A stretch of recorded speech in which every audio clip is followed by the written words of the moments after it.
One particular day, God had a different plan for us that completely changed our lives. And that is a story that I want to share. It's a story about my son, Jacob.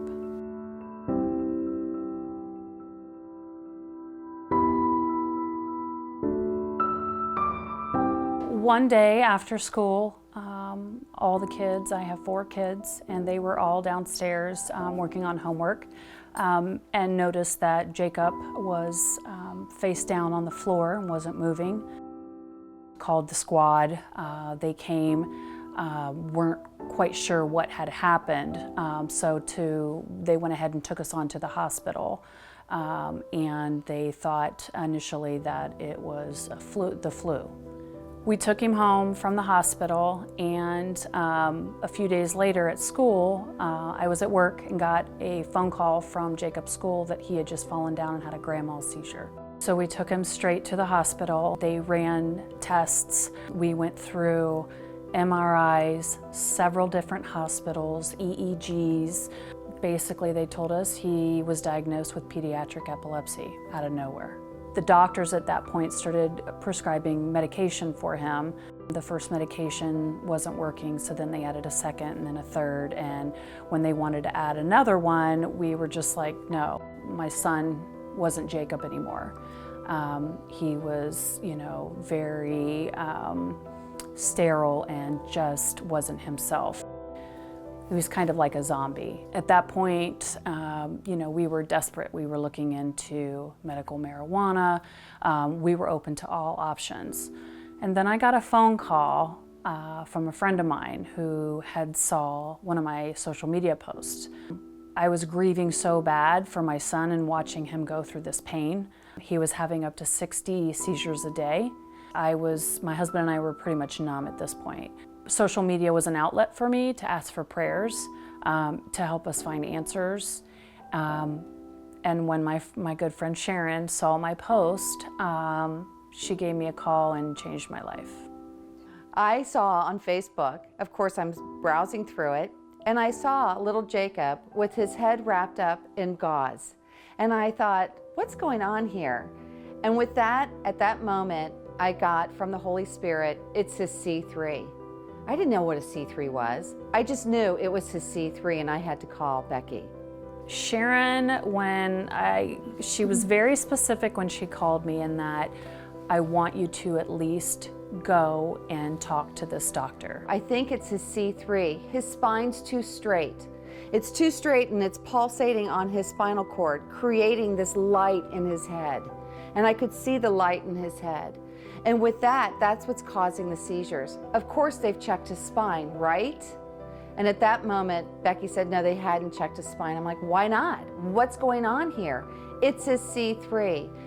I hung up the phone immediately, called the doctor, made an appointment. We went in, loved the doctor. He was very open to what we had been through. He had not worked with any children with epilepsy before. This was his first.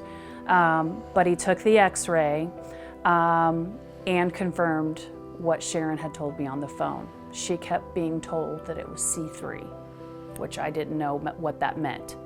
And sure enough, the x-ray showed his C3 was off. And it was not in the position that it was supposed to, which was affecting his nervous system, causing the seizures. When I have an experience like this, it's something that makes me so strong and so passionate about the message, because the message isn't from me, it's from God. And so God was reaching out to Becky, answering her prayers, and again, I was just the messenger. After we started the therapy with the doctor, we had hope, we had faith, but Sharon was very specific in that we needed to go 14 times. Around the 7th time, it was actually getting worse rather than better, and we were both very frustrated and just feeling defeated. And so I had lunch with Sharon, and she said, "You got to stay with it, Becky. You guys, I feel strongly about this. Just hear me out. Keep going to 14. I knew in my heart it had to be 14 times. 14 times they had to straighten his spine. And to get that specific information only can come from the Holy Spirit. As you know, I'm not a doctor. I don't try to be a doctor. I just get what I get.